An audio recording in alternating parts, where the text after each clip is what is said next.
I'm in Spanish. Yeah. We are. 7th floor. Also, don't know how to use it. Not even. I mean, No, like, those are sure. two separate. Right, but another floor and vertical rounds. They're across the whole room. When I've used an iron to try to get the wrinkles out, and then do that, it takes like the wrinkles just move over here. Okay, there. Yeah. No, there's 3 foreign languages. There's foreign languages. Yeah, so They're all I'll be honest here in terms of I'm a little hesitant to do comparative analysis in terms of just how it would get so my But you're not neutral. the way I'm going towards this right now is just a lot of what I've seen. I mean, this is kind of based on Chile, looking at what's going on right in Chile. There's been a lot of people been talking about the similarities, trying to connect, saying there. They've been doing the same thing with protests going on in Hong Kong. However, looking at English news stories about it, I hesitate to do that just in terms of there's so much thing out there trying to just conglomerate all of that into the single narrative of neoliberalism. And especially the Chilean case, that there's so much tied to issues of colonialism, issues of feminism that are going up here that are really not quite specific happening in Canada right now. So it's in terms of I think it helps to look at individual issues that connect with individual states.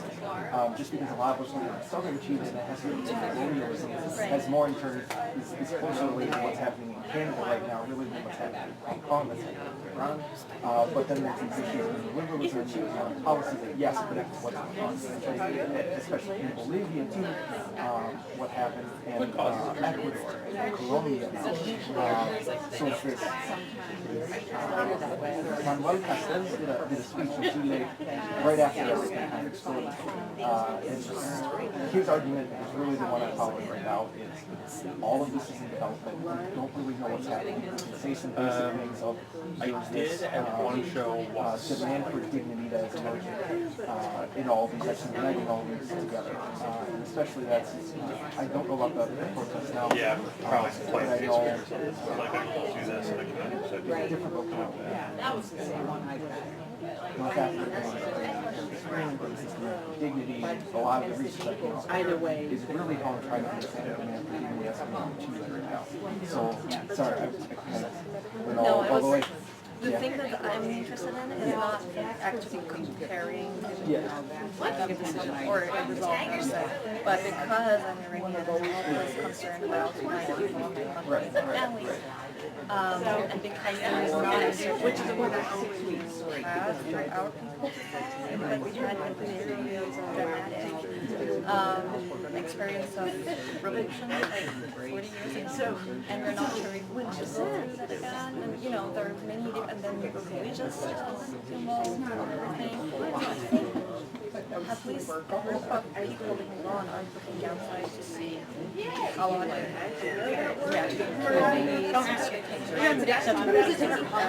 same situation. So that, I can try to in terms of the global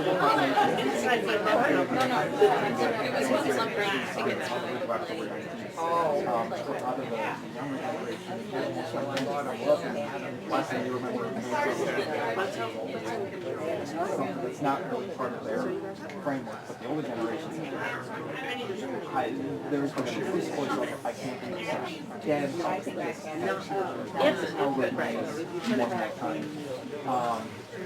And the models they're following is really We're going to lose those screws. Sorry. What? especially you just need to keep Switzerland, and then there's kind of the colonial element, which is restoration of repatriation of land and nationality. So in terms of that, stop thinking about it.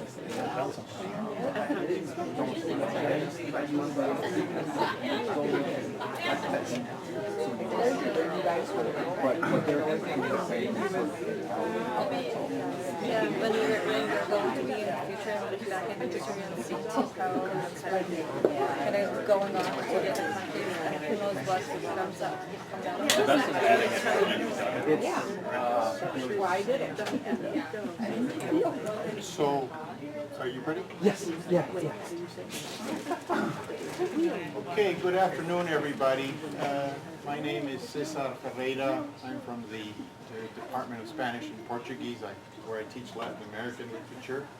I wanted to welcome everybody to this second talk of the spring semester Macuso speaker series, and thank Professor Sarah Davies Cordova, who is somewhere around here, for putting together the calendar.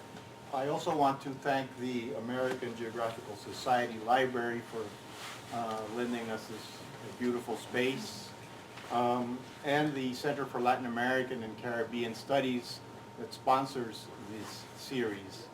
This is the second talk this semester. Please join us for 2 more talks throughout the semester. Look for this little blue sheet and you'll get all the details about it. I would now like to leave the floor to Maureen from the Center for 21st Century Studies, who will introduce our speaker this afternoon.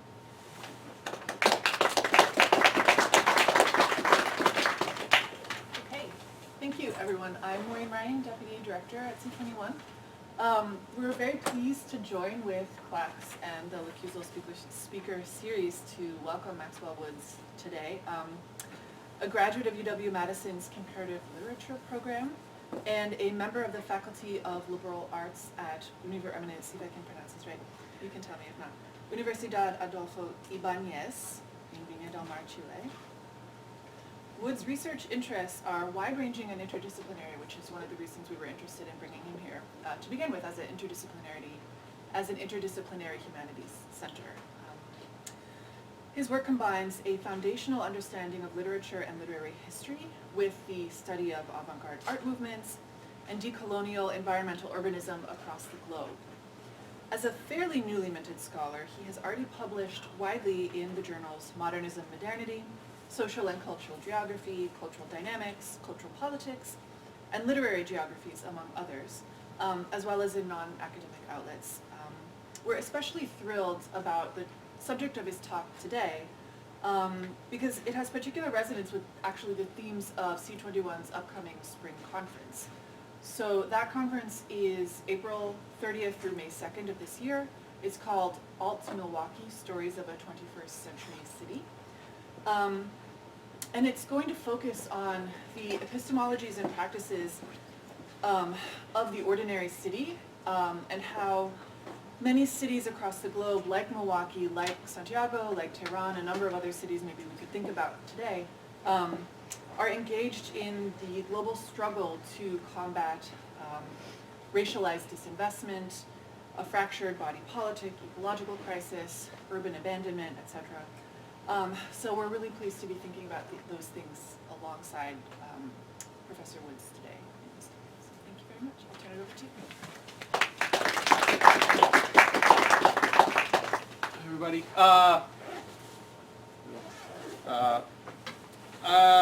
I'd like to start by thanking Maureen, Richard, and everyone else with C21. Thank you very, very much. I'm really excited to be here, especially with the conference, as you mentioned, coming up. Really exciting stuff happening. And I'd also like to start off with an apology. In terms of the photos that I'm personally using here, I am unfortunately, as you will be seeing very shortly, not a professional photographer. So unfortunately we have to deal with that. But I want to start off with a video that I did not take. From a video from October 19th or 20th in Santiago de Chile, right after the start of protests. I'm going to be pointing some things out while this is going on.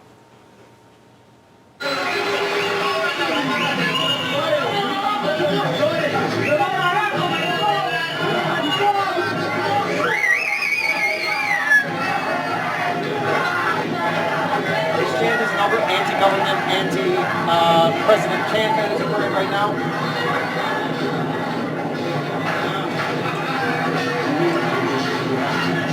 Please note the song. Please note the song that's on right now. Note the pot and pan the person in the front is having, the mentioning of public transport.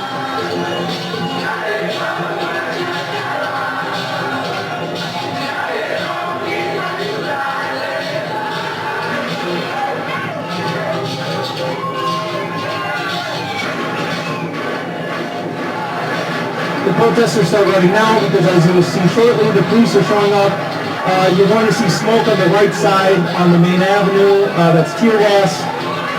That is a tear gas truck that comes by spraying tear gas. And from here, you're going to see more and more police entering.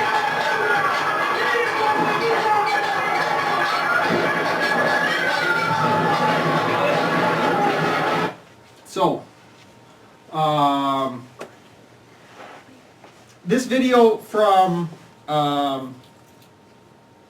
October 19th or 20th, 2019 can partially, though of course incompletely, act as a metonym for what has come to be known as the Chilean social explosion, a series of national-scale protests that have placed Chile's current socio-political order under structural crisis. To explain this social explosion in broad, sweeping, incomplete strokes, on October 6th, the Chilean government raised the Santiago subway fare 30 Chilean pesos, approximately 4 cents. What often goes unmentioned in popular accounts, however, is that this was the 4th fare hike in 2 years, and the fare had risen 80% since 2007. In response, high school students organized massive subway fare evasions, holding open exit doors, hopping turnstiles, and so on, transforming public transport into a public space of insurrection. During the week of October 14th, the evasion spread... During the week of October 14th, the evasion spread across the entirety of the metropolitan area, and students eventually began occupying entire subway stations, destroying turnstiles, and confronting police forces deployed to repress the movement. On October 18th, state repression escalated when the police shot a student with buckshot, leading to protesters increasing their confrontations with police forces and setting fire to various subway stations across the city. That night, the Chilean president, Sebastián Piñera, declared a state of emergency in Santiago. The following day, October 19th, protests exploded not just in the streets of Santiago, but across the entire nation of Chile. And by that night, Piñera had declared states of emergency in various regions across the country, deployed the military in the streets of Chile to defend public order, and instituted a government-mandated curfew, which would stay in place until October 27th. Since beginning on October 18th, the Chilean social explosion has expanded beyond its initial protest of the subway fare hike and has challenged the very social, political, and economic foundations of the nation. And I'd like to throw this in very, very quickly. I've seen lots of discussions of one square in Santiago in particular as the epicenter of protests.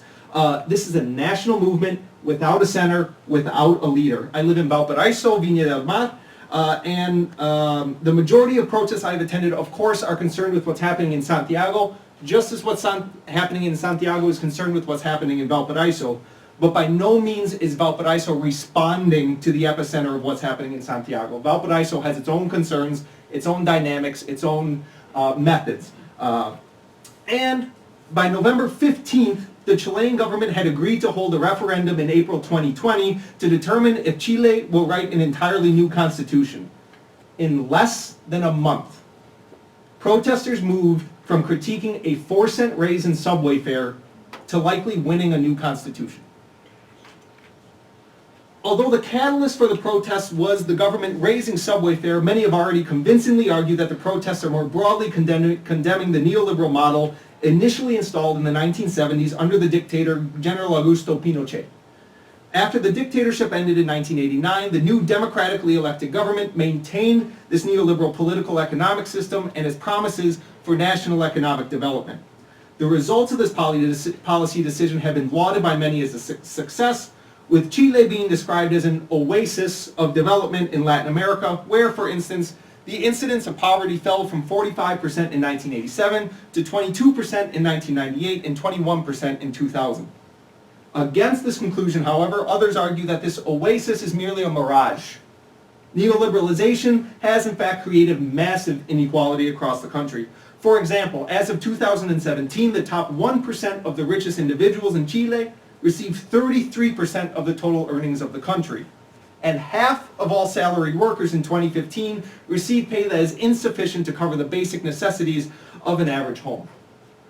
This structural critique of the inequality caused by neoliberalization helps explain one of the most popular slogans of the social explosion. It's not 30 pesos, it's 30 years. It's not 30 pesos, referring to the subway fare hike, it's 30 years, referring to the post-dictatorship neoliberal governance structure. And in the video we just saw, we can see many basic elements that have been at the foundations of these protests. Confrontations with state forces, a sign referring to public transport, a chant critiquing the Chilean state, protesters banging on pots and pans, the so-called cacerolazo, as a symbolic expression of poverty. That is making sensible an empty pot, making present an absence of food, and so on. But I want to focus on one element in particular of the video, the song that the protesters were singing. El baile de los que sobran by Los Prisioneros, which has become a constant refrain during the social mobilizations of the past 4 months. I cannot tell you how many times I have heard this song. It is in the hundreds.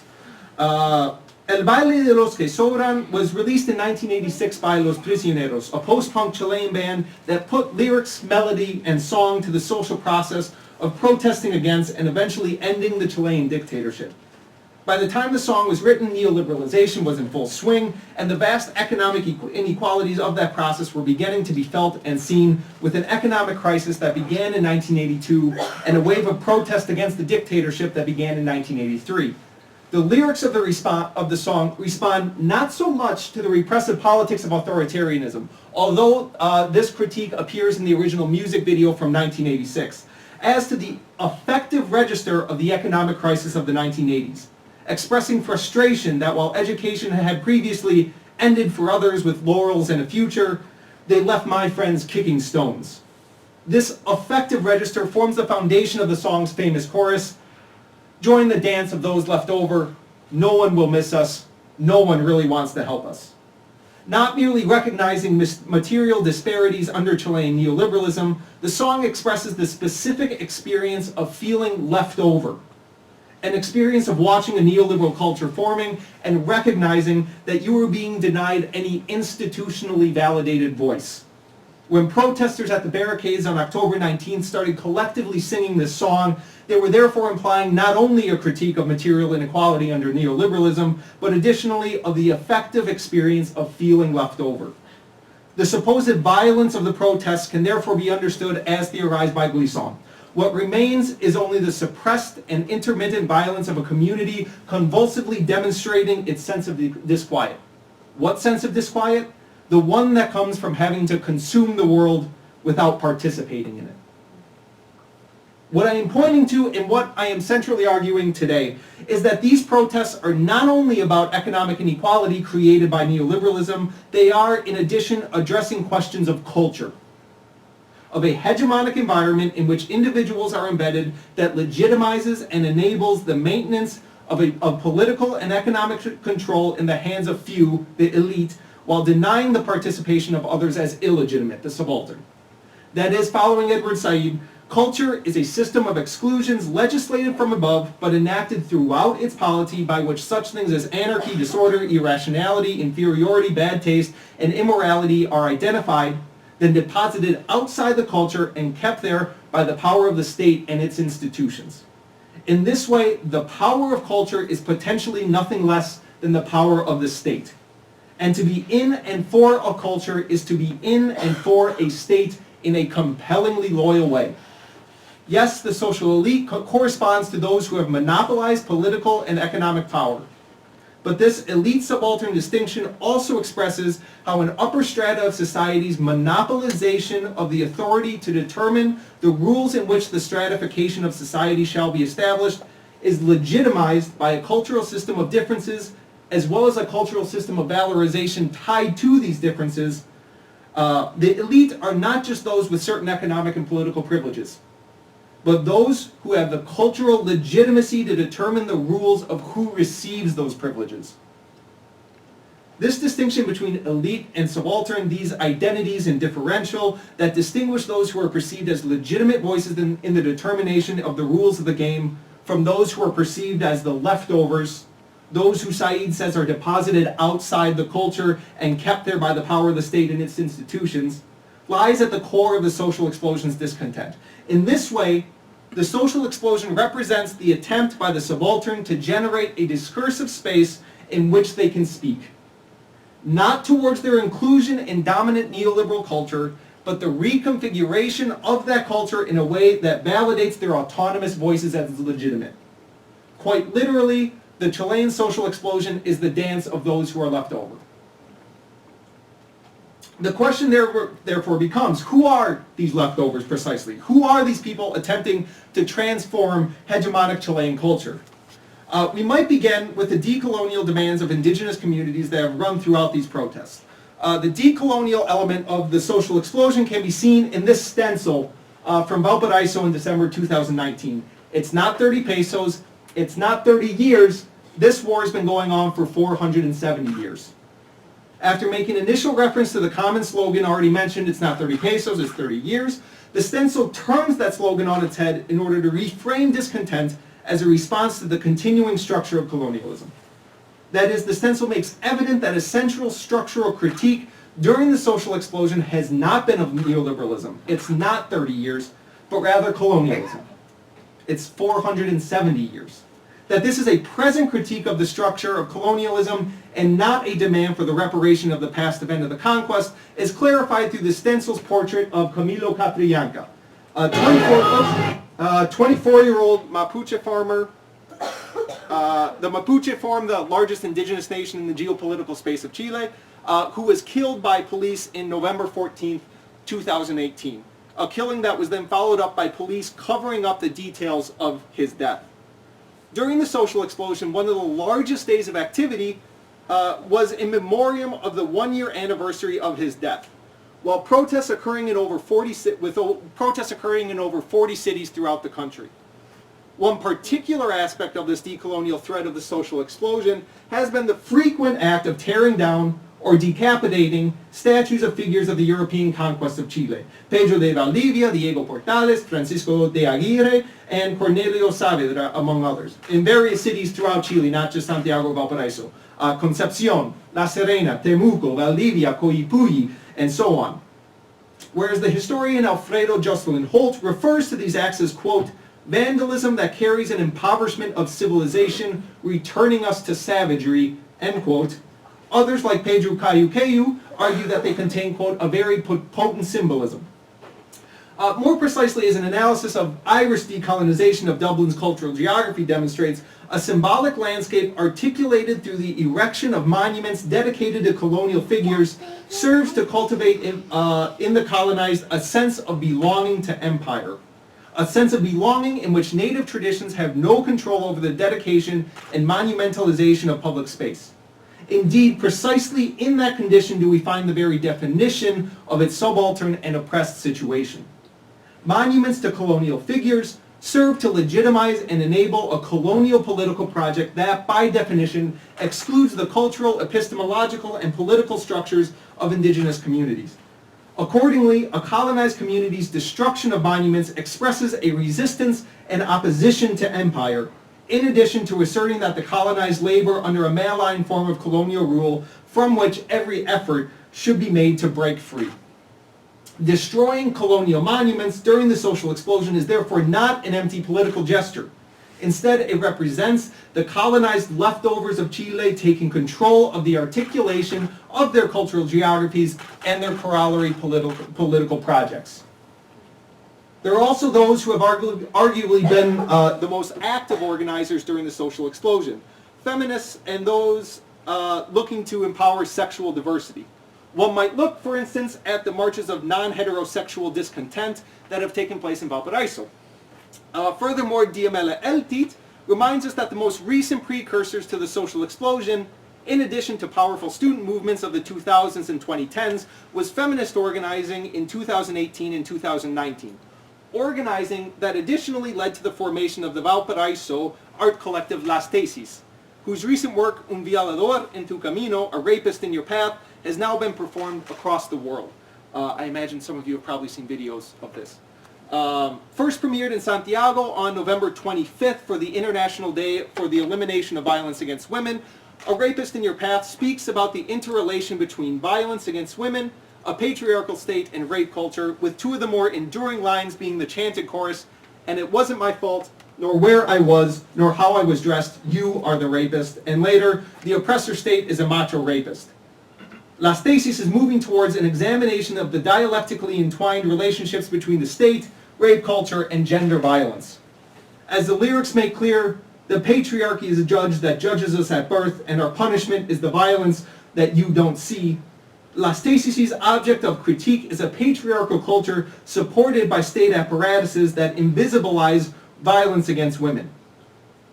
However, as the modification of the last line and the repetition of this phrase reveals, it's the violence that now you do see. Their poetic act is a cultural intervention and shared sense perception in order to make visible this violence. And I could keep listing the various groups voicing that they feel left over in the post-millennial social landscape of neoliberalism, coloniality, and patriarchy, as well as their attempts to initiate a broad cultural reconstitution of the country. Those who live in the quote-unquote sacrifice zones of Chile, those who and are demanding environmental justice, the black communities of Chile's north who demand recognition, those who are demanding water justice, etc., etc. If you have interest in this, ask me during Q&A, I can elaborate. Indeed, for those who are arguing that the social explosion is centrally about economic inequality or neoliberal policy, then why was the most intense political debate during 2019 over gender parity and reserved seats for indigenous nations in the potential constitutional convention? That said, we can always return to the fact that throughout the protests, a series of material demands have consistently reappeared. Increase the minimum wage, replace a privatized pension system, create a universal healthcare system, restructure the education system, and control the price of basic necessities such as water, electricity, and rent, among many others. For all of my discussion about Chile's leftovers, it might be critiqued, this material program forms a key block of demands that have emerged during the social explosion. According to this critique, the social explosion is principally a consequence of failed policy. Indeed, the spark that lit the explosion was a raise in subway fare. What could be more materially and policy grounded than that? But I want to take a closer look at this issue of public transport, and this is really going to be the center of the rest of the talk. What I want to argue today is that even if we look at this representative example of how the social explosion is about material poverty and inequality under neoliberalism, there is additionally a cultural element of hegemony. One second. To move in broad generalizations, Santiago's history of public transportation follows the basic periodization of 20th century Chilean history.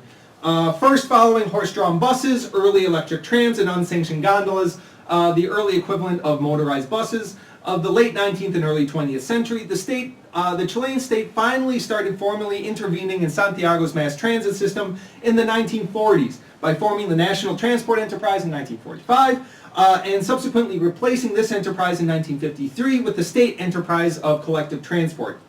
In 1965, the national state then founded the Santiago subway, whose operations officially began in 1968. I've seen an alternative date of 1969 around those years. From Chile's initial dispersed and informal forays into public transport, the state eventually assumed a central role in public transport's development. This history mirrors the general tendency starting in the 1930s and continuing until 1973 for the Chilean government to, of the development of a strong interventionist state in which social tensions and relations were resolved through the establishment and expansion of various new state institutions like the state enterprise of collective transport. In 1973, however, this vision of state-driven modern mass transport development would be upended when Chile suffered one of the most traumatic elements in its national history, the coup led by General Augusto Pinochet. Discussions of the dictatorship are often divided between those who highlight the dictatorship's authoritarianism and those who highlight its neoliberal modernization of the country, in which Pinochet introduced a series of policies that effectively terminated state-driven developmentalism and instituted a new privatized socio-political landscape. Public spending was reduced by more than a quarter, money supply was reduced, more than 400 state-owned, state-controlled or intervened companies were privatized, and foreign direct investment was encouraged. This project of rapid neoliberal modernization also affected public transport. The bus systems of Santiago, for instance, now allow private companies to open up new routes to increase the number of buses in circulation, thereby increasing the frequency at which buses arrive to stations, and starting in 1983, to freely determine the cost of fare. The post-dictatorship era was marked not by the elimination of this policy framework, but by the attempt to refine and regulate the neoliberal modernization model started by Pinochet, but without the authoritarian politics. Within this logic, the buses of Santiago had come to be an embarrassment, with the Chilean transportation subsecretary Guillermo Diaz co-writing in an article from 2004 that many citizens of Santiago have come to think that the buses, with their chaos, congestion, and pollution, are like the Andes, immutable. To be fair, the subsecretary and his co-authors might have a point. In addition to continued problems of high fares and traffic, one survey found that on a scale from 1 to 100, citizens had rated public transport at 11.9. In addition, there were serious security issues, given that in the year 2000 there were nearly 5,000 accidents in Santiago that included buses with 4,668 persons injured and 116 killed. The government responded by, in addition to regulating bus routes and the transportation industry, replacing old buses with new ones. This reorganization and continued modernization of public transportation eventually culminated in the creation of the Trans-Santiago public transport system in 2007, which still regulates public transport in Santiago today.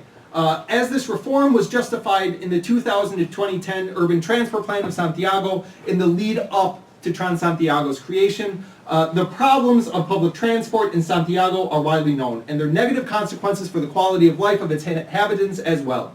The informality of services and of the entrepreneurial organization of operators, the inefficiency and lack of rationality in the exploitation of the total means of transport derived from the lack of integration, the lack of correspondence between the supply and demand of resources, the intense externalities produced in terms of atmospheric and acoustic contamination or pollution, and the aggression of the system with respect to users are all elements that, among others, characterize this activity. In response to this crisis, the Urban Transport Plan repeats a constant refrain of needing to modernize the public transport system of Santiago with efficient businesses administered professionally and with modern systems. With the city represented in terms of chaos, pollution, aggression, and a lack of systematization, the logical response is therefore the construction of an urban transport system founded on a discourse of modernity, efficiency, rationality, and professionalism. In other words, the state culturally legitimizes their neoliberal modernization project through an investment in crisis, in which the city is painted as in chaos so that the state can come into its own as an authoritative agent that can restore order. So far, I've recounted the official history of public transport in Santiago, one which is often framed in terms of successful modernization through neoliberal policy specifically. This narrative is betrayed, however, by a basic fact. Discontent with the Trans-Santiago system has been registered since literally the first day of its operation, the 7th of February 2007. With major confusion over new routes, riders angry about being forced to walk extended distances to official bus stops. Previously, and in where I live, Valparaiso, currently, buses pretty much pick you up anywhere along the route. You don't need to go to a bus stop. And intense overcrowding. The implementation of Trans-Santiago was almost universally decried as a political catastrophe. Anger among citizens ran so high that many government officials were even expecting a massive social revolution in response.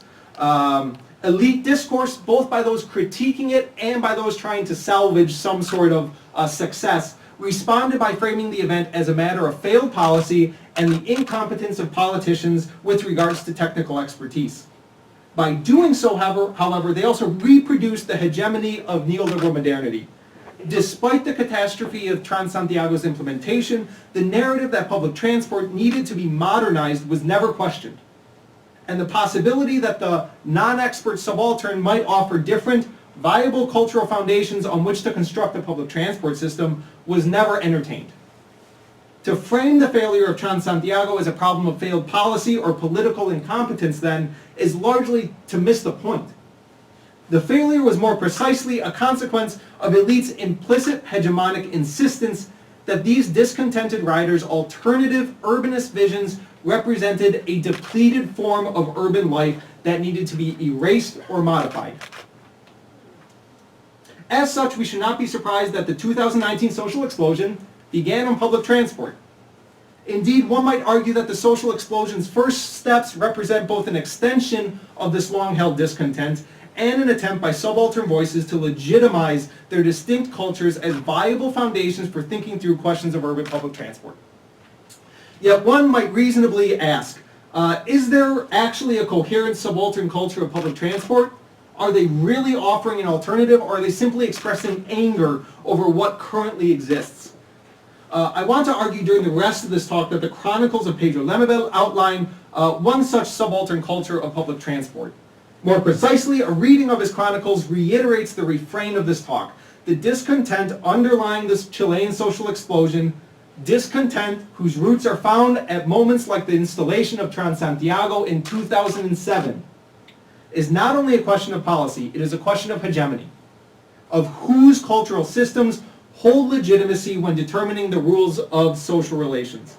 And Lemebel's chronicles demonstrate precisely that, one, the post-dictatorship Santiago subaltern does indeed have an alternative public transport culture. Two, elites justify their monopolization of the authority over public transport by delegitimizing such subaltern public transport cultures, just as, for instance, colonialism justifies itself by delegitimizing indigenous claims to autonomy.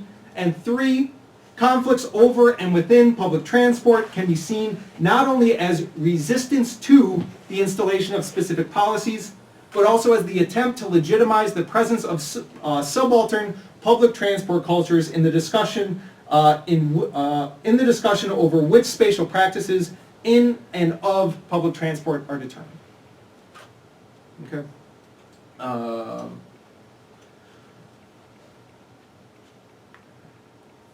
Writing during the late dictatorship and post-dictatorship eras, Pedro Lemebel is principally remembered for being a poor and queer literary voice that critiqued the excesses of the dictatorship and the failures of post-dictatorship democratic governance.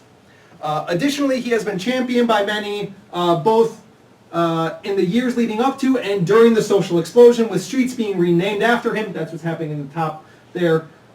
Statues being redesigned in his likeness, and the third annual Pedro Lemebel Festival being hosted in January 2020 was reframed as part of the social explosion. His position as both poor and queer is central in many ways to his cultural work. As he writes in Manifesto, I speak for my difference. I speak for my difference. I defend what I am, and I am not so strange. Injustice stinks, and I suspect this democratic dance. But don't speak to me of the proletariat, because to be poor and queer is worse. One must be acid in order to bear it. In this manifesto, Lemebel carefully carves out how his class status disqualifies him from participating in the formation of elite neoliberal culture, how his sexuality disqualifies him from participating in the major leftist opposition to neoliberalization and authoritarianism, and, nonetheless, how he embraces and speaks for his difference, defending what he is. Lemebel develops a cultural voice on the margins of, but not separate from, official Chilean culture in the post-dictatorship era. I'm not so strange. He admits that he's strange, just not so strange, right? As Vec Lewis summarizes, Lemebel's allegiance is toward all those linked by their non-ideal status, towards all those who are, in the language of this talk, the leftovers of the hegemonic culture of post-dictatorship Chile. It should therefore come as no surprise that Lemebel's chronicles explore urban marginality in Santiago. More precisely, they represent the worlds of what Lucia Guerra, borrowing from Lemebel's own phrasing, calls the anal city, that urban space extending beneath and on the borders and gaps of Santiago's neoliberal center that consists of residential blocks where workers and lumpen are stacked, as well as suburbs and slums in which the cultural images of neoliberal society acquire other meanings. The anal city configures in this way another historical becoming marked by delinquency, poverty, and exclusion, by the clandestine force of transgression against the order and authority of the neoliberal state. The anal city is the urban space of post-dictatorship neoliberal modernity's leftovers. Moreover, this urban space segregated from Santiago's neoliberal center was enabled by the neoliberal modernization of Chile's public transport. Following a very common story in Latin American urbanization that is very distinct from urbanization as it developed, especially in the post-war era in the USA. As the population of Santiago began to rapidly increase in the 1990s, the poor were forced into the city's periphery. This peripheralization of urban poverty was aided by the rapid expansion of public transport, since the poor could still work within the neoliberal center, but would now be forced to travel long distances on buses and subways in order to get there. Due to this spatial peripheralization leading to incredibly long distances in their travel to work, however, there emerged in the anal city a form of public space that is only now slowly starting to receive dedicated attention in academic research. Public transport as a public space. It is in this public space of public transport that we can find the formation of a subaltern culture of public transport in Lemebel's chronicles. For instance, in the chronicle Beetles on the Windshield from his 1995 collection of chronicles, The Coroner is My Heart, Lemebel explores the popular culture found on the old city buses in the periphery of Santiago. In this work, Lemebel does not focus on public transport as a mobility machine, but rather talks about the public culture of the buses on the fringes of the neoliberal city, describing them as putting wheels on a shack and trafficking its shrill aesthetic through the urban viaducts, almost a roving museum of domestic kitsch that wobbles on the tiny shoes hanging from the mirror. Lemebel does not stop there, talking about how the rider is forced to listen to music imposed by the driver, who has been trained as a disc jockey, a Formula One driver, or a relentless collector of those who are trying to enter through the back door without paying. He concludes by describing this public space of outmoded Chilean buses as the shine of the bus party, as if the bus were a rolling Wurlitzer that liberated its resentful pulse in the fever of the song, that all accompany by moving their feet below the seats. In other words, he describes the formation of a public culture within the public space of public transport on the fringes and with the residues of the official modern neoliberal culture of post-dictatorship Chile. In response to the question, is there currently an active culture of public transport in Santiago other than that offered by hegemonic neoliberal modernity? Lemebel's chronicles give a pretty definitive yes. This public culture within public transport is formed, Lemebel insists, by specifically peripheral subjects of Santiago.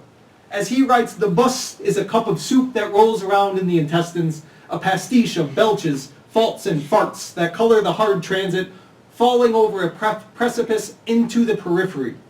The public culture of the public bus is not high neoliberal culture, but is precisely the culture of the periphery, of those who have been excised from the modern neoliberal center, but still nonetheless metabolized products circulating in the global marketplace that have arrived to Chile through neoliberal avenues. Even further, I'm not going to get too deep into this, but the Spanish that Lemebel is using would likely be considered a very low-class Spanish by the elites of Chile. As Francine Maciello writes, what captures the imagination is deviance from the linguistic norm, and in Lemebel's case, the marginal figure of the barrios, whose language has not yet been incorporated by high fashion or official discourse, initiates a contestatory voice, a defiance of institutional order. The very language that he employs expresses his peripheralization from the official culture of post-dictatorship Chile. To clarify through contraposition, we can distinguish Lemebel's chronicles with the work of another post-dictatorship author from Santiago, Alberto Fuguet. In a 1996 manifesto co-written with Sergio Gomez, Fuguet distinguishes his experience of the neoliberal Latin American social landscape, what he calls Mikondo, from the previous magical realist representations of Latin America of the 1960s and 1970s, embodied in the fictional setting of Gabriel Garcia Marquez's 100 Years of Solitude. The setting is called Macondo. Our Mikondo is as Latin American and magical exotic as the Rio Macondo. Our country, Mikondo, is larger, overpopulated, and full of pollution, with expressways, metro, cable TV, and slums. In Mikondo, there are McDonald's, Mac computers, and condominiums, 5-star hotels built with laundered money, and giant malls. In this manifesto, Fuguet and Gomez are really concerned with locating Chile's particular place within planetary scale networks of commodity exchange, carving out an autonomous self-created identity for Chileans within a potentially homogenizing globalization whose cultural articulation in a discourse of postmodernism is largely controlled by the North Atlantic in this moment. In this way, their discourse is critiquing a global distribution of cultural power disproportionately controlled by the North Atlantic. Yet, as its representations of 1990 Santiago also demonstrate, Fuguet's mappings of Santiago are isolated from the radically different realities represented in Lemebel's chronicles that dispute and dispense with Fuguet's privileged cartographies, which not only erase Latin American differences, but represent Santiago as part of a prosperous, postmodern global village. Fuguet's vision for post-dictatorship culture makes no place for the cultural worlds represented by Lemebel. This is not to argue for a militant particularism of the spaces and concerns represented by Lemebel in diametrical opposition to those of Fuguet. For as Guerra notes, Lemebel is using cultural images of neoliberal society, but in a manner that they acquire other meanings. For example, Lemebel admits that the public culture of public transport uses kitsch objects from a market of cultural commodities enabled by neoliberalization, right? However, the question is about who holds cultural power in the process of valorizing and narratively controlling that cultural content. Lemebel and Fuguet are differentiated precisely here in their contrasting modes of envisioning a post-dictatorship culture through the narrativization and valorization of the global flows of commodities in which Chile is embedded. Such a basic differentiation, however, is rather innocuous. Strictly speaking, there's nothing worthy of critique in the simple fact that Fuguet represents other spaces than Lemebel. That Fuguet's cultural vision is different than Lemebel's. The issue here is that the culture of the neoliberal narrator of Fuguet, to use the description that Lemebel himself uses to describe Fuguet's works, only privileges his country of Mikondo while it looks down on the underdeveloped, poor, indigenous, or marginalized areas that continue being the reality for the majority of Chile and the rest of the continent. More bluntly, the privileging of such neoliberal spaces in Fuguet serves to delegitimize cultures of the anal city. To see one particular example of this hegemonic process through which anal city culture is silenced, one can look at post-dictatorship developments of Santiago's public transport system. This is a later representation of the ongoing process of neoliberal modernization of Santiago's public transport in Lemebel's 2006 chronicle, The Santiago Subway. Here he implies that Chilean elites were successful in repressing anal city modes of being, knowing, and living in common that have been developed in the public spaces of Santiago's old public buses. As he writes, the Santiago subway is the disciplined evidence that the dictatorship left us. A subway is clean and shiny as the kitchens of the rich, as neat and tidy as if it's never used, like those expensive toys that mothers don't let their kids scratch up or dirty up. A subway that, after so many years being constructed, appears as new in its celestial blue and its radiant speed.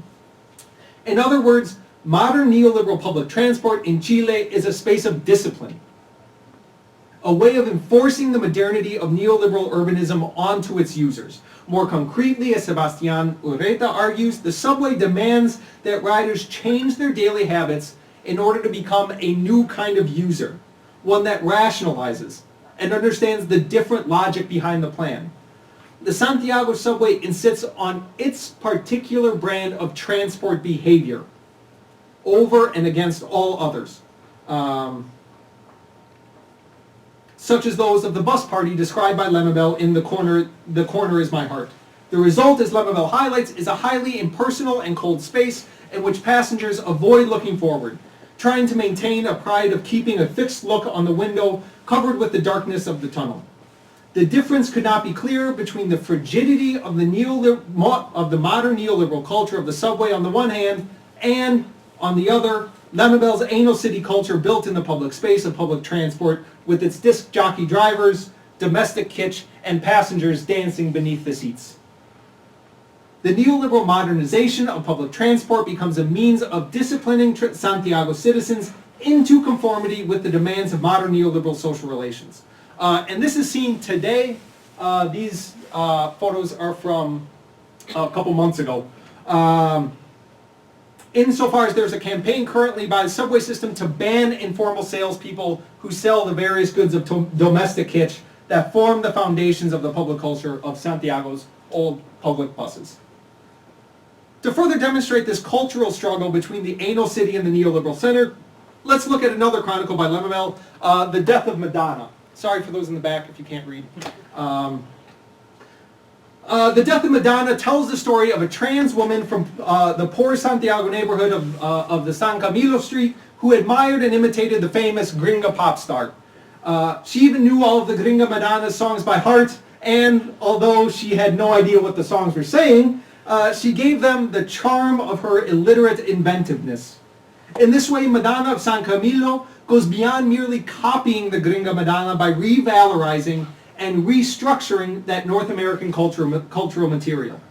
In the chronicle, Lemebel recounts when Madonna of San Camilo participated in a performance art piece during the dictatorship where various artists held a mock red carpet event. During the event, she posed nude, as God sent her, quote, as God sent her into the world, but hiding the embarrassment of the member between her buttocks, end quote. According to the chronicle, Madonna of San Camilo would tragically die of AIDS before the end of the dictatorship, but later, after the return to democracy, the Chilean National Museum of Fine Arts hosted an open museum event in which any artist, any performer, any film director, so on, could exhibit their work. Meant to demonstrate the new freedoms of Chilean democracy, the exhibit had no previous censorship. As a result, a video of Madonna of San Camilo from the red carpet performance was included. As Lemebel writes, the naked body of Madonna, her native profile, her Hellenic shoulders, caused a scandal at the exhibition, and the curator quickly removed this video in which Madonna simulated a modest Venus for the Museum of Fine Arts. Lemebel then asked the obvious question, why the censorship now that we are in democracy? More bluntly, why is the cis Gringa Madonna posing in this way an acceptable scandal for the newly fashioned democratic culture of Chile, but the trans Madonna of San Camilo is not? Lemebel is therefore making a double claim here. First, post-dictatorship Chile quickly erected its own hegemony in which certain expressions of beauty, sexuality, race, class, and art are acceptable, a hegemony in which Madonna from San Camilo is perceived as obscene. And two, Madonna of San Camilo, like the old buses of Santiago, was pointing towards another culture that autonomously restructures, processes, consumes, and valorizes the residues of hegemonic neoliberal culture. For example, Lemebel describes Madonna's room, which she had plastered with thousands of images of the Gringa Madonna, as reiterations of the same infinite image in all its forms, in all its sizes, in all its ages. The star was revived in the beloved velvet of the homosexual eye. A footnote for those of you who know this work by Juan Davila. This is one other instance in which Lemebel uses this phrase, the homosexual eye, to describe artwork. This homosexualization of aesthetics can be seen, for example, in Lemebel calling Madonna of San Camilo a modest Venus for the Museum of Fine Arts. This is not to petition for her inclusion in the new official postmodern culture of Chile, but rather that the post-dictatorship culture of Chile would need to be restructured so that this valorization of Madonna's performance as beautiful could hold legitimacy and could be seen as autonomous from, rather than derivative of, the Gringa Madonna. To state this argument polemically, the Open Museum event and the disciplinary technology of the subway demonstrate how post-dictatorship Santiago has been characterized by the ongoing attempt by elites to erase or silence subaltern cultural practices. The social explosion is merely the most recent and most spectacular expression of this cultural conflict.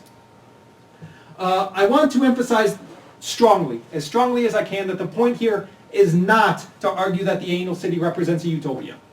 Lamabel's description of the Santiago bus ending with a crash in which multiple children die, and his chronicle of Madonna of San Camilo ending with her tragically dying of AIDS, both demonstrate this basic fact.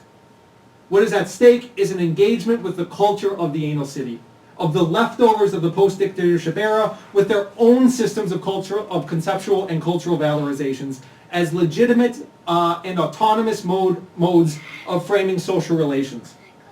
The point is not that Madonna of San Camilo and the people interacting in the anal city are perfect, and the people interacting in the anal city public space of public transport are perfect. The point is that they have dignity. As Lamabel would say explicitly in an interview, that is what moves me. My queer friends from the Zanjon neighborhood, the lower class neighborhood where he grew up, there where you can find the prostitute transvestites. I am not interested in those who perform shows and discos. I have nothing to do with that, nothing. What interests me is the prostitute, the one who gambles her life in the street, a life for at risk, not as a metaphor. The street is cruel. I turn my writing into this, a sharpened way of seeing oneself in these spaces. His chronicles are not a romanticization of poverty, of being queer in Chile, of growing up in what the middle and upper class would likely consider a slum. Instead, they are engaging the cultures of these worlds as legitimate and autonomous ways of social interaction, as well as critiquing the hegemony of high postmodernism that delegitimizes the participation of Chile's leftovers in the formation of a shared post-dictatorship culture. Yeah, almost done. Just moving towards the conclusion. Lamabel's works can therefore be understood as illuminating the relations of power articulated in the conflict between elite hegemonic culture and subaltern subcultures.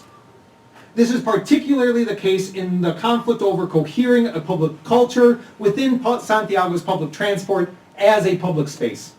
For if the process of forming an official post-dictatorship culture of rational neoliberal modernity in the Trans-Santiago project is countered by Lamabel's kitsch culture of the bus party, the hegemonic function of this expansion of elite notions of public transport through policy and the installation of new infrastructure is to threaten the life of this anal city public space of public transport. Lamabel's mode of engaging public transport as a public space is delegitimized under the hegemonic culture of post-dictatorship neoliberal modernity. Right? So as he concludes the chronicle Beetles on the Windshield, so the buses were exiled in their scrapped-out old age. Aerodynamic buses erased the Cinderella Carnival, tracing new routes without risk and codified numbers for the routes that replaced the poetry of the old lines. The city bursts into a megalopolis, hurried by the days of these pachyderms that leave the city coughing their deathly vapors, reflecting in their patched windows the golden ribbons of modernity. On the one hand, Lamabel here recognizes in this the reasons behind the modernization of the public transport system.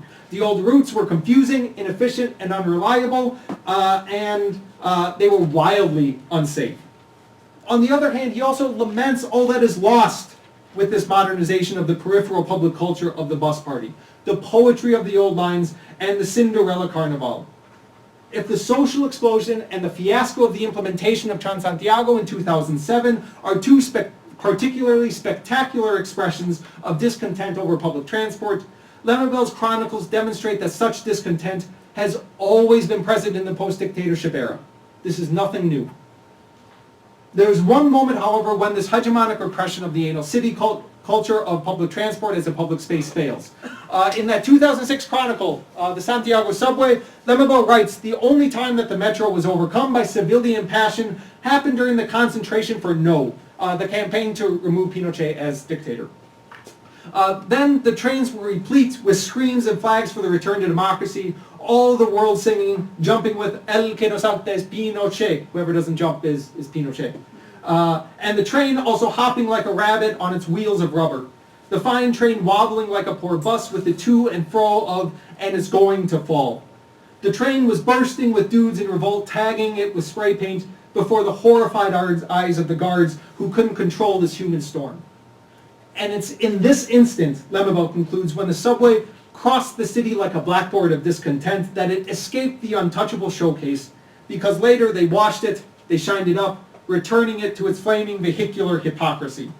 Neoliberal modernity, in this view, is not a set of policies, a state of affairs, or a historical period, but rather the structuration of social relations in a manner that requires constant renewal by repressing all challenges to its hegemony, and public transport as a public space is one site at which this conflict between neoliberal modernity and its leftovers is waged. Lemebel thereby identifies moments when the repressed anal city public culture of public transport reappears, as well as how neoliberal modernity reproduces its hegemony by repressing these insurrectionary moments. If, as Lemebel implicitly argues, post-dictatorship neoliberal modernity has traditionally won this conflict in public transport as a public space, the 2019 social explosion shows both that Lemebel's diagnosis was correct, there was deep-seated discontent within Chile against neoliberal modernity, and this discontent is at times manifested in the public space of public transport, and that he was also too pessimistic. We can see the error in his pessimism, for instance, in the conflict over the Baquedano subway stop in Santiago during the social explosion. This subway stop is in what today is referred to as Dignity Plaza, formerly known as Plaza Italia.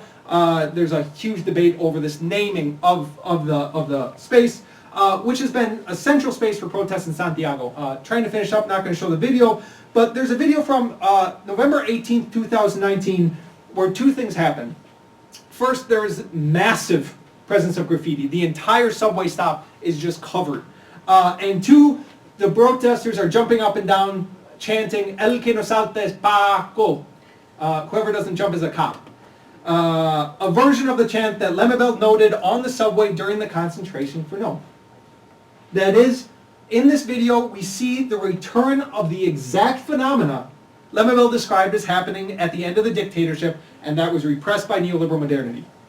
And once again, in 2019, neoliberal modernity tried to repress this explosion of discontent. Early one morning, late in October 2019, on October 25th, you may have seen this in headlines. It was the largest protest in the history of Chile. This morning, in the morning, so this is from that morning. A group gathered to paint over all the graffiti that had collected in Baquedano metro stop during the social explosion, reproducing the desire, as Lemebel notes, to maintain the showcase of the modern public transit system. By that same afternoon, protesters had re-graffitied the entire metro stop. That is, in contrast to the event discussed by Lemebel, in the current situation in Chile, neoliberal modernity is struggling to maintain its discipline and hegemonic control of public transport as a public space. And the repressed anal city culture formed in the public space of public transport is returning in full force. Although the Chilean social explosion is a condemnation of economic inequality, it is also the explosion of the return of the repressed of neoliberal modernity. A demand for the social re-existence of the leftovers. So by way of conclusion, I've really been arguing that we need to reorient current understandings of the Chilean social explosion, which have tended to coalesce behind discussions of policy and economic inequality. What I've read in English news sources has really emphasized this. So I'm assuming that's what many of you have received. While this is undoubtedly, I'm not denying that it's not part of the discontent fueling protests, I'm recommending that it is not all. Instead, behind much of the discontent are questions of cultural hegemony, of who is perceived as having the legitimacy to participate in establishing the rules that determine social relations. This cultural conflict is particularly manifested in the initial event of the social explosion, public transport policy. My argument is that this discontent was not only about the material problem of a 30 peso fare hike, though it was about this too, not denying that, but rather about the delegitimation of subaltern cultures of public transport. That is, against the hegemonic culture of neoliberal modernity that has dictated post-dictatorship public transport policy, the subalterns' use of public transport as a public space of insurrection re-inscribe the city with their own particular urban cultures like those found in the chronicles of Pedro Lemebel. Even in the social explosions, apparently clearly material and policy-oriented struggles like that of public transport lies a deeper refoundation of the culture in the geopolitical space that many of us today call Chile. Thanks.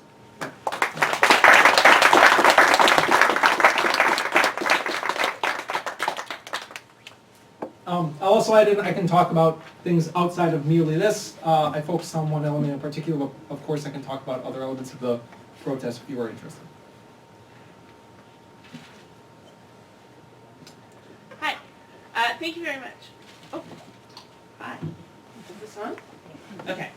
I really appreciated the way that you were connecting the transportation protest to the broader movements, and the way that you drew connections to the other, the protests that don't get nearly as much coverage in the United States as the economic and political, but the neoliberals and before that neoliberals protests, and the way that they are linked. And I've been thinking a lot about the ways that responses to these massive protests, both in Latin America and in United States, Occupy or Black Lives Matter or some of the other major movements, the response of the elites seems to be simultaneously to acknowledge that there's a legitimate critique and to deny any legitimacy to the form of critique, and hence to sort of undermine it, right? And so when the initial response to the Chilean protest, well, not quite the initial response, but fairly soon after, was to say, like, yes, we'll scale back the hike in fares, then I worried that this was going to lead to a collapse, right? Because you could say, okay, we gave you what you want, but also you have to stop burning the subway stations and whatever. You've really gone too far, and we gave you what you want. And so it's been really interesting to watch how the entire Constitutional Convention and the movement in that direction. And I'm wondering, in the discussion in Chile in particular, is this movement that started with the transportation protests, are people still talking about that as the same movement about transportation? Has it shifted? Is this seen as a win on transportation, but just people are really mad about other things? Or how is that being controlled by the elite voices that use a strategy that often works to put down the protest, but it hasn't in this case? So I can say a couple things. I can start with the fact of organization for this is not going through traditional means, Sure. for the most part. Right. For the most part, I learn about protests that I'm observing through social media. A kid makes a poster, posts it online, and then it just gets circulated. There's no real top-down sort of. Right. So usually I'm flipping through social media to learn more about what's going on, for better and worse, I would argue. And there were calls today, this morning, to restart massive evasions. So it's continuing. This is not. They usually go back to it.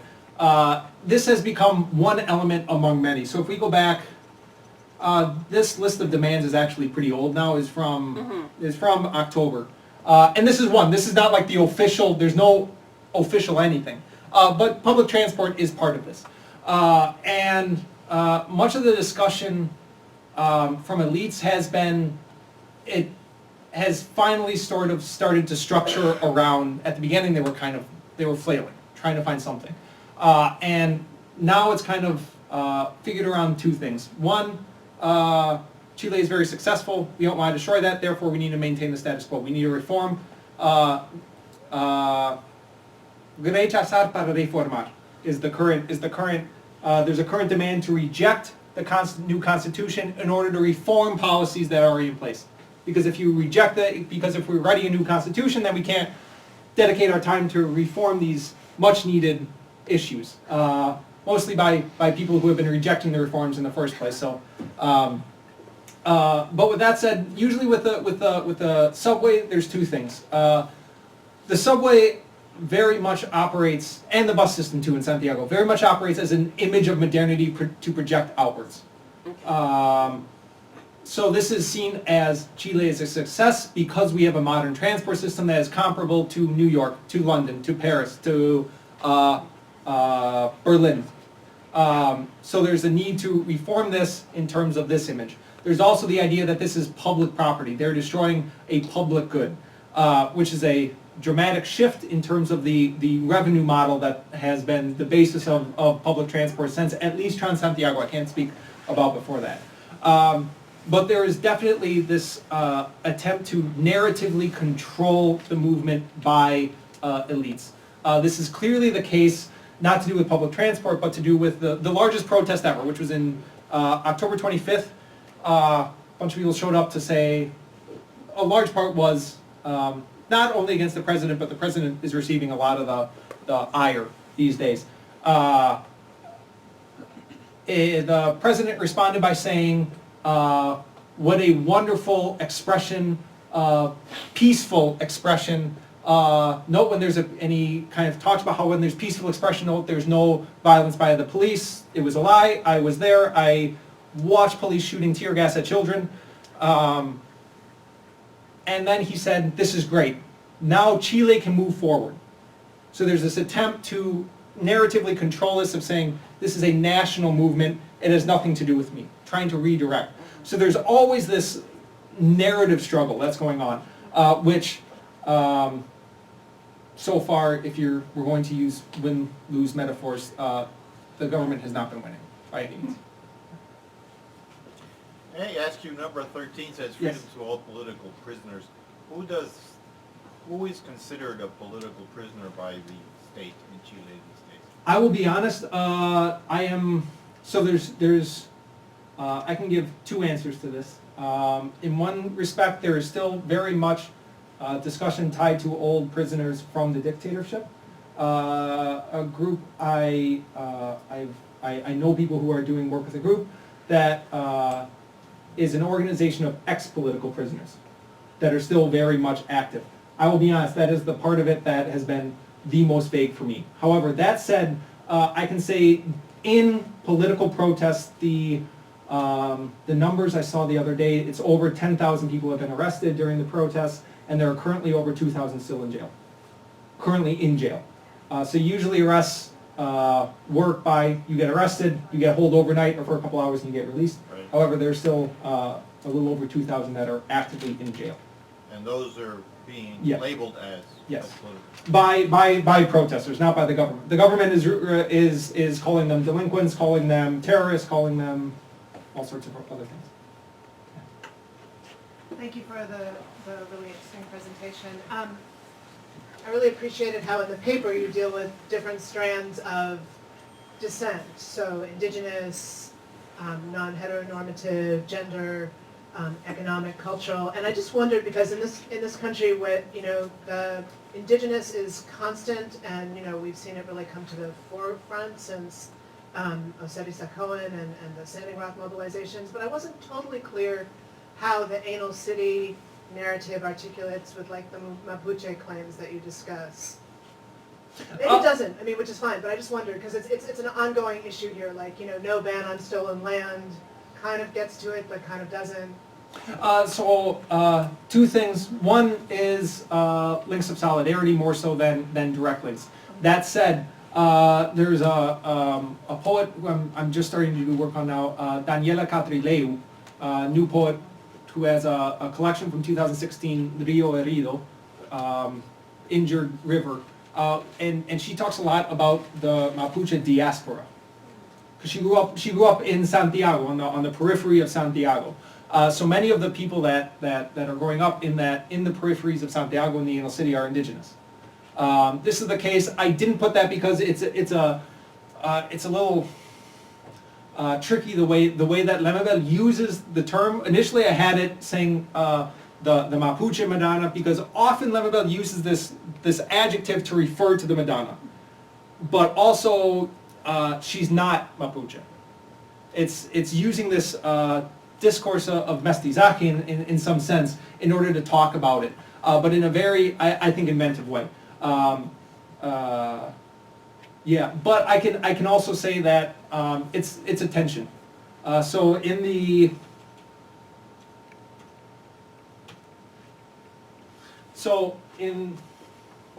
these protests, actually both, It started off with the protester, one of the few times I've seen someone actually speaking, saying this is a protest about Mapuche organizing, not Chilean organizing.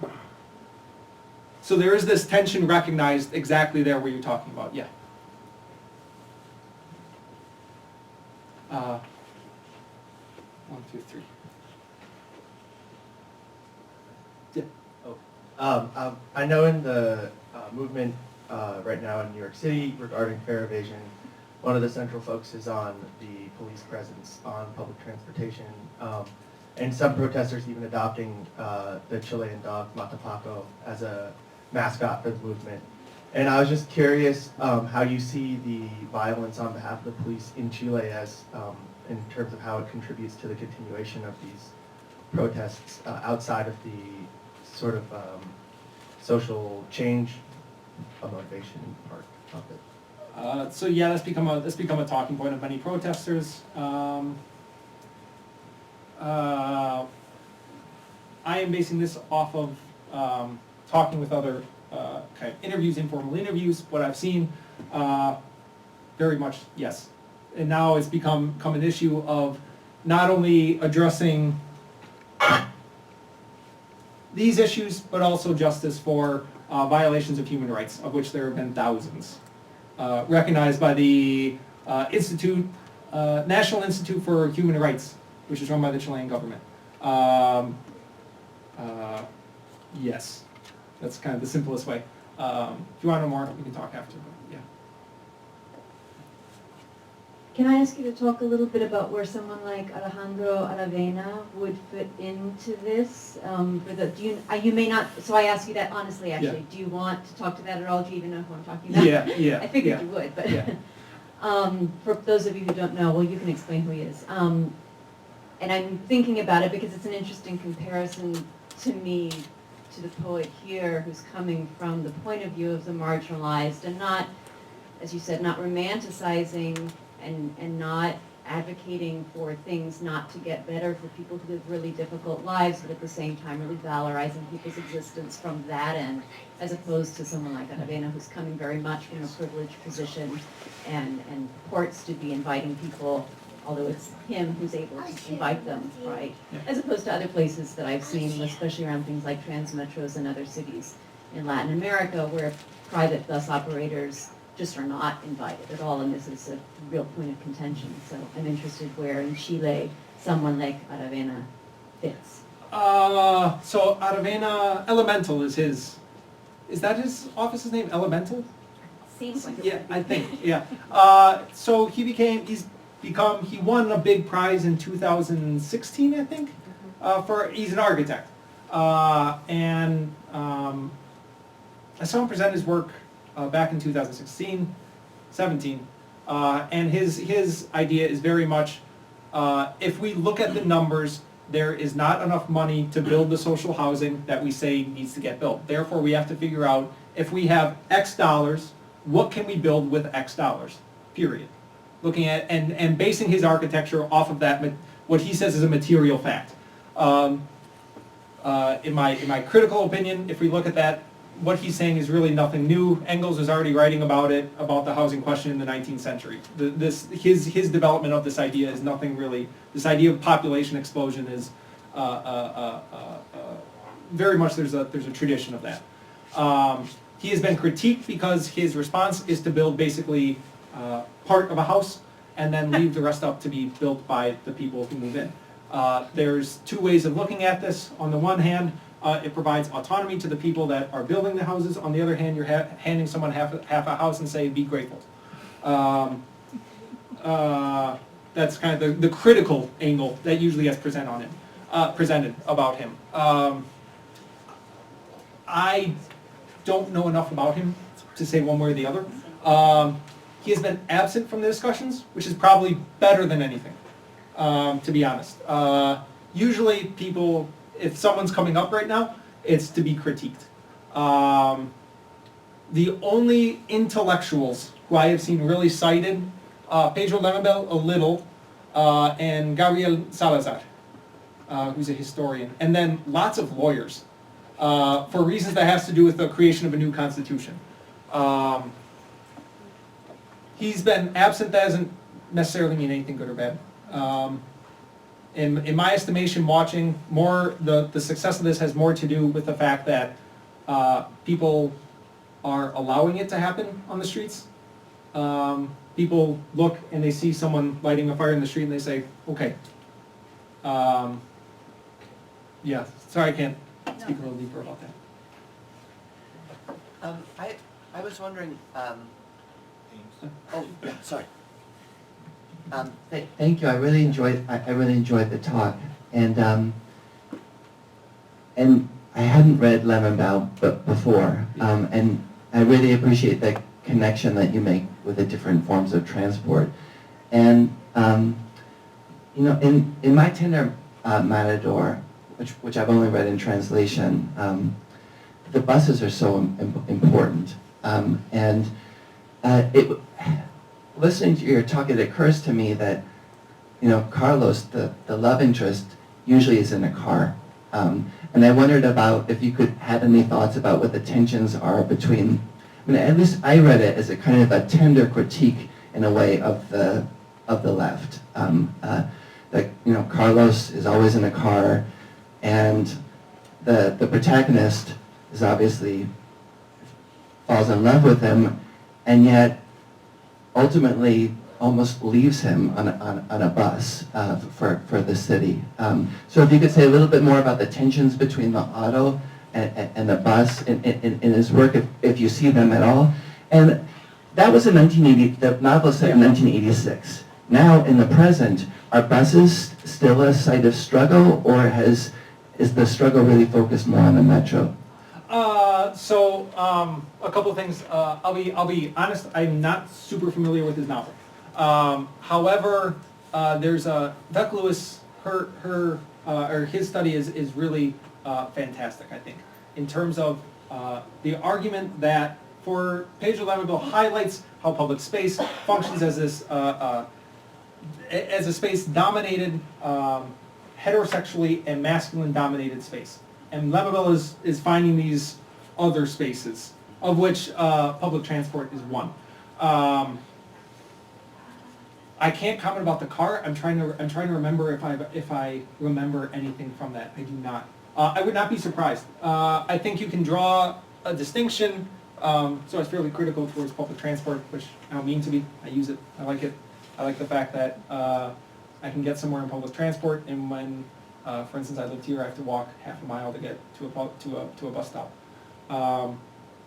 However, you can draw a different distinction, for instance, between the state-driven public transport model of the late 60s, early 70s of Chile, and Lemon celebrates kind of Allende. He's critical because the left, the dominant left in Chile, has this history of a fairly strong homophobia that you can see in this manifesto, of which there's a translation online. If you Google this online, you can find a translation. There's not much of his work that is translated. It's rather unfortunate, except for this novel. But you can compare that of this sort of socialist-oriented social public transport versus the creation of Brasilia. Brasilia, which is car-oriented 100%. I went there without a car, and it is almost impossible to navigate. There aren't sidewalks. There's nothing. You have to have a car. So in that instance, yes, I think absolutely. Is there currently tension over it? Yes. As of, I think it was February 17th, there was a strike by bus drivers in Valparaiso, where I live. So where I live, very much we still have these old public buses that you hear about in Lemon Chronicles.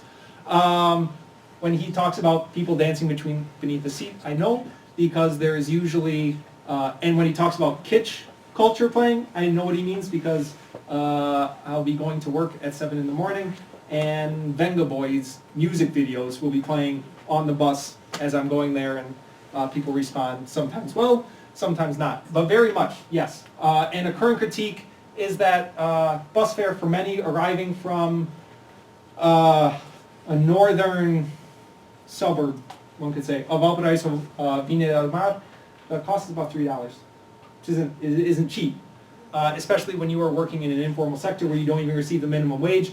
Minimum wage right now is about $400, returning to this question. The president tried to calm down protesters by raising the minimum wage from about $400 to $450 a month, thinking that would solve the issue. So yes, it is very much. And if you, the strongest images that you saw from the initial days of the protests, where are you? Were very much the buses lit on fire. Yeah. So I got the microphone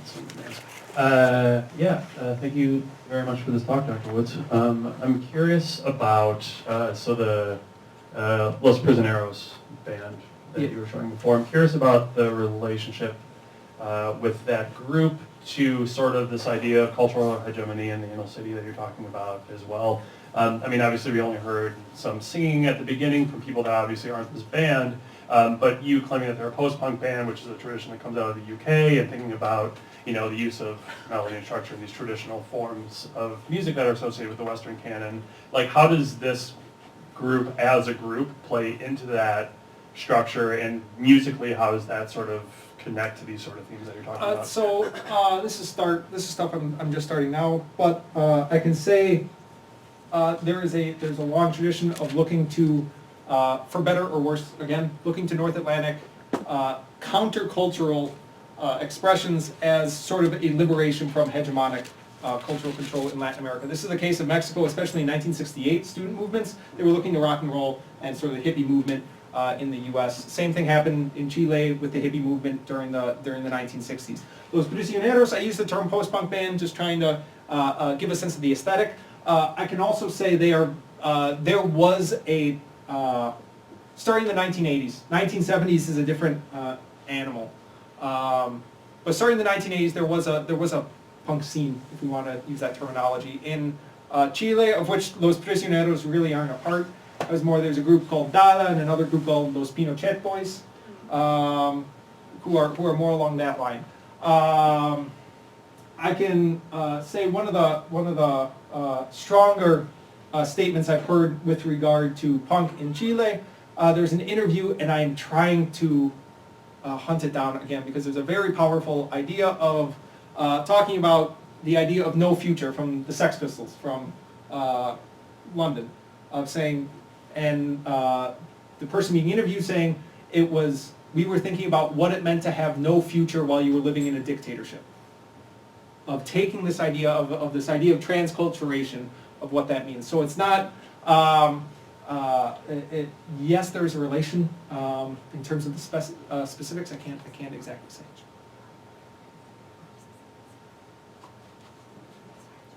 I think we have time maybe for just one more question, because we need to wrap it Yeah, up. yeah, yeah.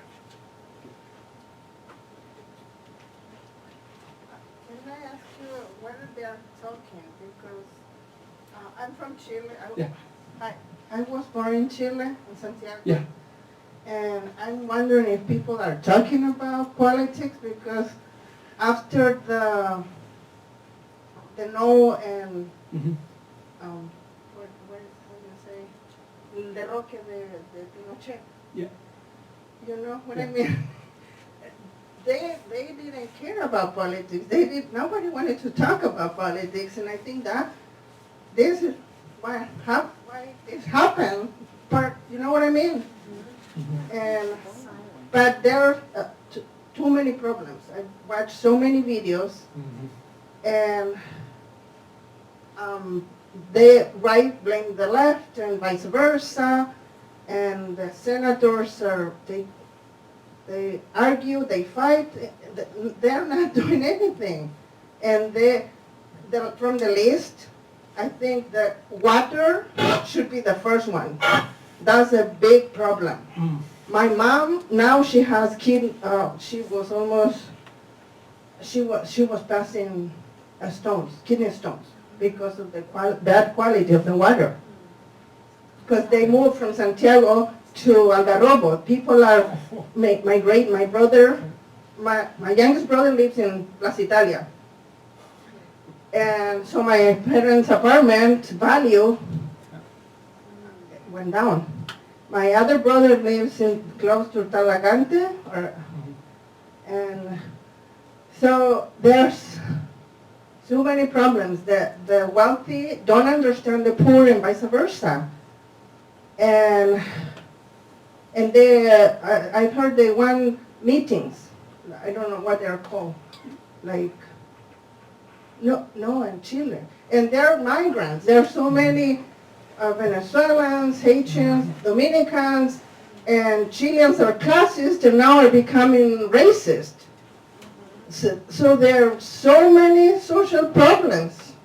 And the money, they should get rid of the IFPs, the CAE,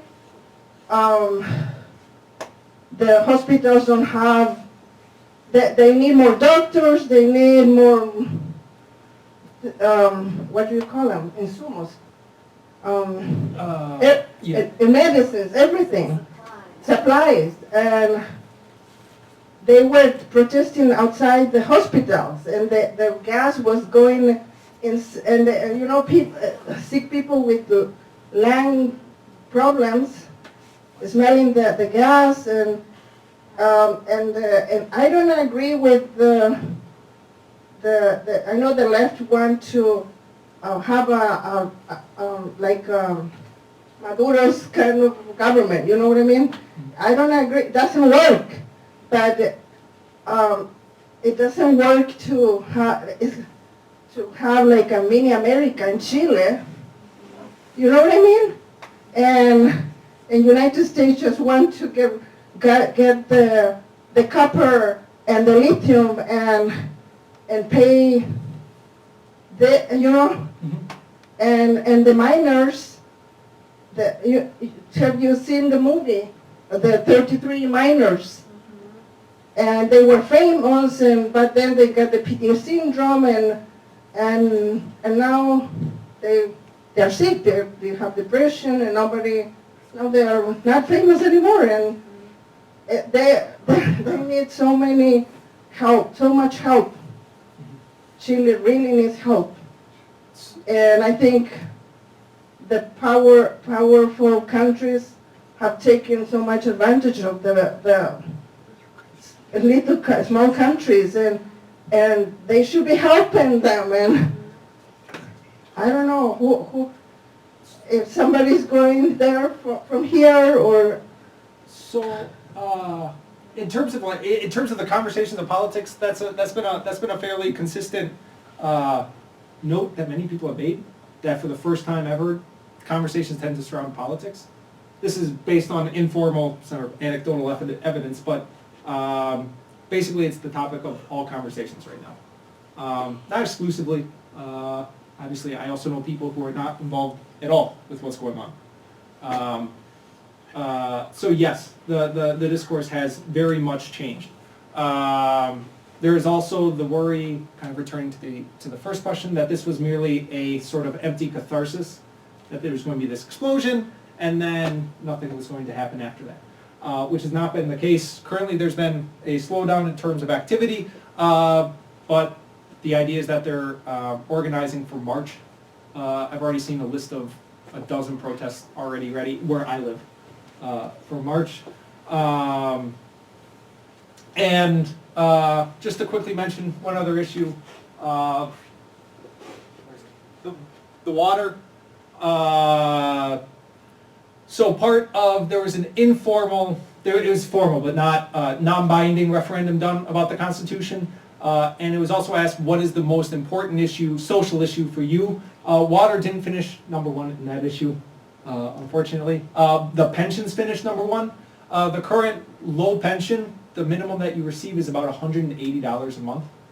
You're expected to pay rent, you're expected to buy food, you're expected to buy medicine, you're expected to help out kids, if you have kids, grandkids, if you're caring for grandkids. That's kind of been the central critique. But the water, especially Chile is the only country in the world with fully privatized water, where water rights are divorced from land rights. Meaning I can sell the water to where I live, but still own the land.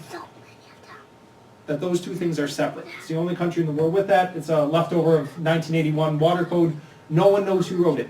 It is in secret. It was passed by a dictator very quickly without much input.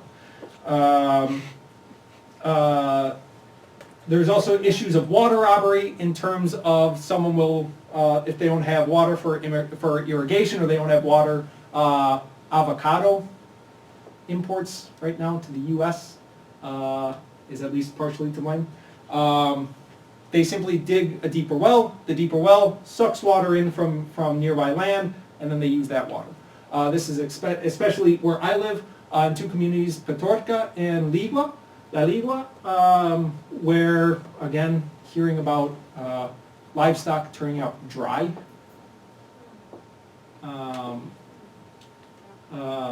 Friends who live south, they only get X amount of water every day, because if they use more than that, they don't have enough for basic necessities. And currently warnings by the government that next year they're going to have to ration water use in Santiago, because they won't have enough. Because Chile has been in drought for about 10 years, I think. Okay. And obviously differentiate this risk, this lack of water is not equally distributed. Certain people are more affected than others. And this is the problem for Mapuche. That's why they're protesting. Sorry, I think the library needs to close. So if we could, everyone grab your coats so they can close the door, but let's please keep talking outside where there'll be some refreshments. So, thank you. Thank you, everybody.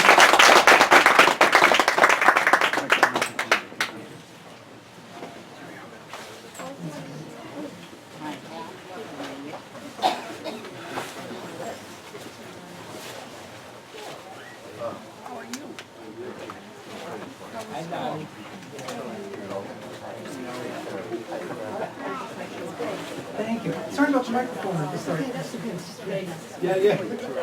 Yeah, I couldn't hear No, I'm all, everything is, I'm all set. Look at this. Look at this. Who is this person? Who is this person with the smartphone? Yes.